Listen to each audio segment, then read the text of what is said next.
Amsterdam கொலை வழக்கில் கைது செய்யப்பட்டு சிறையில் அடைக்கப்பட்டிருந்த ரவுடி திருவேங்கடத்தை பரங்கிமலை போலீசார் விசாரணைக்காக அழைத்துச் சென்றபோது தப்பிச் செல்ல முயன்றுள்ளார். புழல் சிறை அருகே பதுங்கியிருந்த அவரை போலீசார் சுற்றி வளைத்தபோது தான் மறைத்து வைத்திருந்த நாட்டு துப்பாக்கியால் போலீசாரை நோக்கி சுட்டதில் ஒரு காவலர் காயமடைந்த நிலையில் அவர் நடத்திய எதிர் துப்பாக்கிச் சூட்டில் திருவேங்கடம் உயிரிழந்தார்.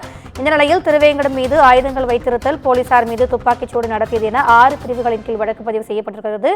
இந்த நிலையில் இந்த சம்பவம் உண்மை குற்றவாளிகளை தப்பிக்க வைக்க திமுக நாடகமாடுவதாக நாம் தமிழர் கட்சியினுடைய சீமான் தற்பொழுது கருத்து தெரிவித்திருக்கிறார். அண்மை செய்தியாக நாம் பார்த்துக் கொண்டிருக்கிறோம்.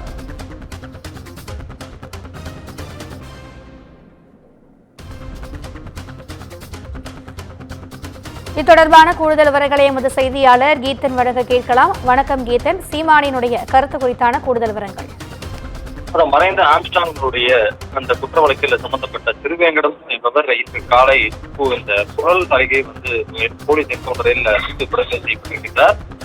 இந்த நிலையில் நாம் தமிழர் கட்சியின் தலைமை ஒருங்கிணைப்பாளர் சீமான் இது தொடர்பாக ஒரு அறிக்கை ஒன்றை வெளியிட்டிருக்கிறார்.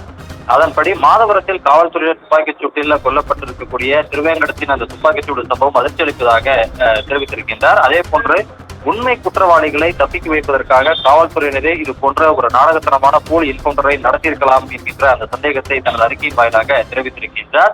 அதே போல காவல்துறையினுடைய பாதுகாப்பில் இருந்த ஒரு முக்கிய குற்றவாளி எப்படி தப்பித்தார், அந்த அளவிற்கு காவல்துறை அவருடைய பாதுகாப்பில் கவனக்குறைவாக இருந்தது எவ்வாறு என்கின்ற அந்த ஒரு கேள்வியை சீமான் முன்வைத்திருக்கிறார். தற்பொழுது சரணடைந்திருக்கக்கூடிய குறிப்பாக இந்த ஆம்ஸ்டாம் கொலை வழக்கில் சரணடைந்திருக்கக்கூடிய குற்றவாளிகள் உண்மை குற்றவாளிகள் அல்ல என்கின்ற சந்தேகம் தற்போது இருக்கக்கூடிய நிலையில் சிறைவாசி திருவேங்கடம் கொல்லப்பட்டிருப்பது அதிர்ச்சி அளிப்பதாக தெரிவித்திருக்கின்றார். எனவே தற்பொழுது இந்த சம்பவம் குறித்தும் அதே போல ஆம்ஸ்டாங் அவர்களுடைய கொலை சம்பவத்தில் உண்மை குற்றவாளிகள் மீது நடவடிக்கை எடுக்க வேண்டும் என்பதும் சீமானுடைய சாராம்சமாக இருக்கின்றது. எனவே இந்த ரவுடி திருவேங்கடம் சுட்டுக் கொல்லப்பட்ட சம்பவம் ஒரு போலி என்கவுண்டர் என்கின்ற ரீதியில் தற்பொழுது நாம் தமிழர் கட்சியின் ஒருங்கிணைப்பாளர் சீமானுடைய அறிக்கை வெளியாகி இருக்கின்றது. விரிவான தகவல்களுக்கு நன்றி கீதன்.